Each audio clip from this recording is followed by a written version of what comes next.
PG. Striktong patnubay at gabay ng magulang ang kailangan. Maaaring may masiselang tema, lingwahe, karahasan, sexual, horror o droga. So narito na nga advance episode natin, Batang Quiapo, August 21, 2024. Pero bago yan, patulong naman kaibigan ng isang like at subscribe at pahit ng notification bell. Maraming salamat.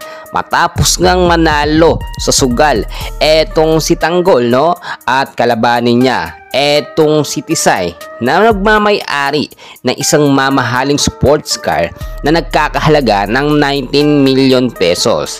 Nakita naman natin sa huling parte ng pagbibigay ng barahan ni Tanggol, no, ay 8-8 lahat. Kaya naman humirit sa pangalawang pagkakataon etong si Tanggol at nakuha niya ang 9 puntos sa Lucky 9. Sa pagkakataong yun, hindi nakahalata, no, etong mga kalaban niya, especially etong si Tisay, na dinaya sila ni Tanggol. Kaya naman agad-agad nakuha at naibalik ni Tanggol ang 1 milyong piso na hiniram niya sa may-ari ng sugalan. Kasama niyang napanalunan etong sports car ni Tisay na nagkakahalaga ng 19 million pesos. Agad-agad nga silang bumaba at tinignan ang sasakyan at agad itong inuwi at magkasamang pinaghatian nila ang pera.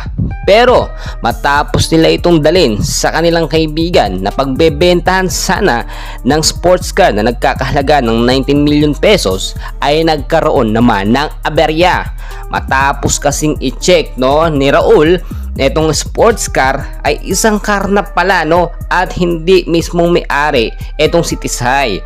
Nagkaroon ng problema at tila mas mapapahamak pa ngayon etong si Tanggol dahil sa sports car na ito. Kaya naman nakaisip ng paraan si Tanggol kung papaano gagawa ng paraan.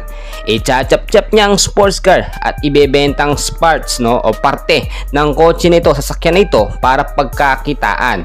Sa kabilang banda, hawak-hawak pa rin niya ang diamante na nagkakahalaga ng 300 million pesos na talagang pinag-aagawan at hinahanap ni Senyor Pakundo.